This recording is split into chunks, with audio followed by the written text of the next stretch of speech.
दोस्तों नमस्कार। आज एक हम ऐसे गहन विषय की बात करेंगे जिससे बहुत लोग पीड़ित हैं।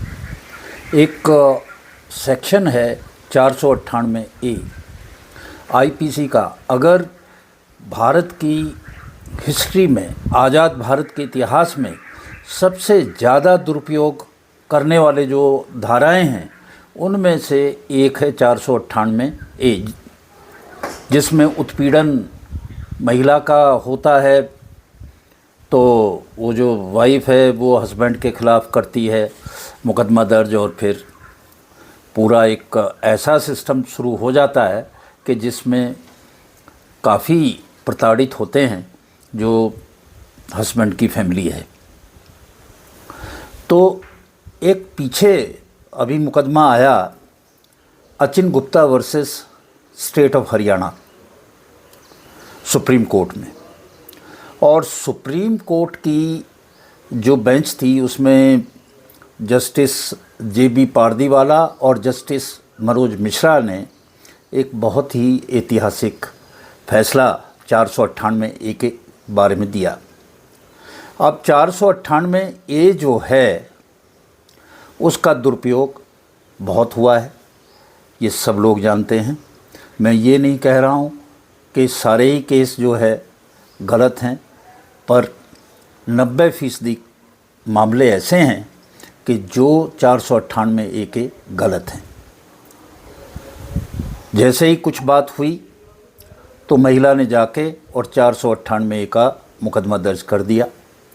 उसके साथ में 406 लग गई कि भाई मेरी जो स्त्री धन है और जो चीज़ें हैं वो भी हैं, उनको भी वापस कराओ।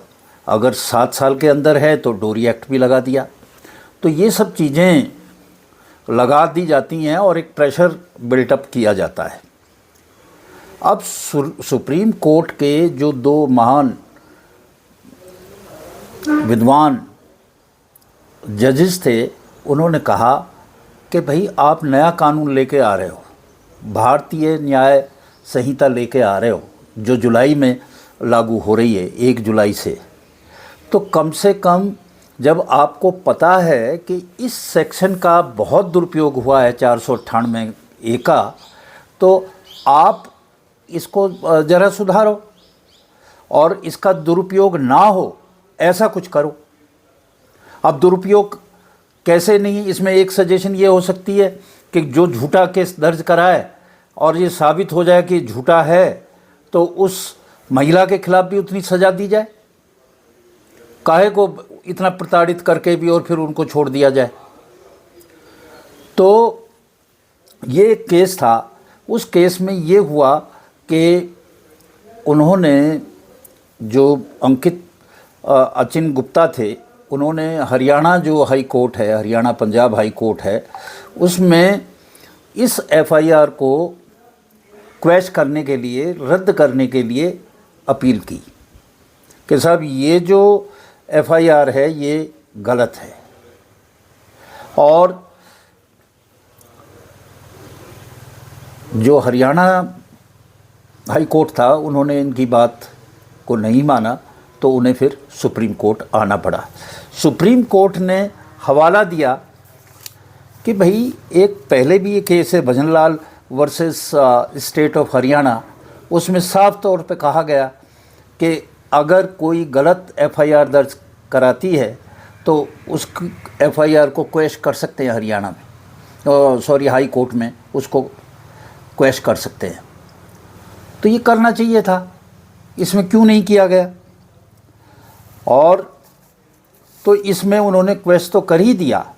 इसके अलावा उन्होंने सरकार के लिए, जो जस्टिस पारदीवाला है जिन्होंने जजमेंट लिखा, उन्होंने निर्देश भी जारी किए। उन्होंने कहा कि भाई जो वास्तविकता को देखते हुए जितना इसका दुरुपयोग हुआ है, आप इस केस को एक वो बना के, एग्ज़ाम्पल बना के, और आप 498 ए को जो है आप बदलिए। अब जो नया बीएनएस है, भारतीय न्याय संहिता, उसका जो सेक्शन 85 है और 86 है उसमें और 498A में कुछ भी बदलाव नहीं है।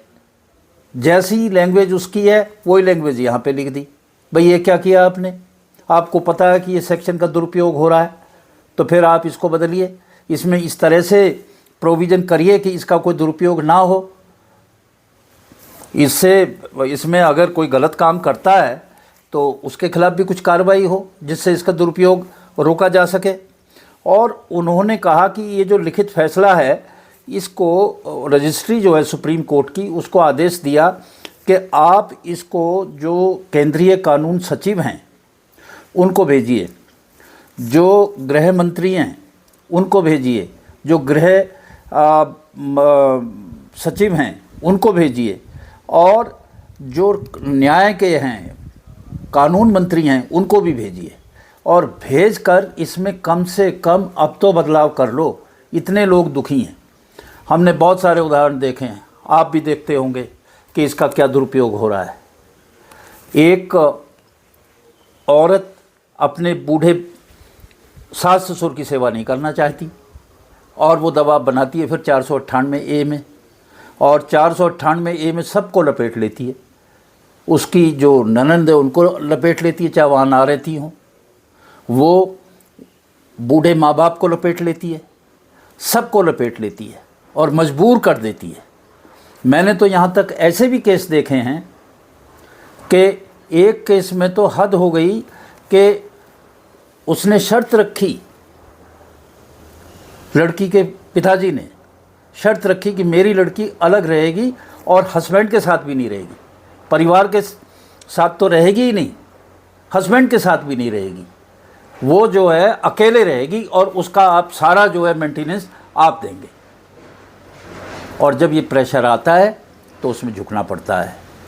हमारी भी यही दरख्वास्त है आज भारत के जो गृह मंत्री हैं, भारत के प्रधानमंत्री हैं, उनसे कि आप इस कानून को बदलो।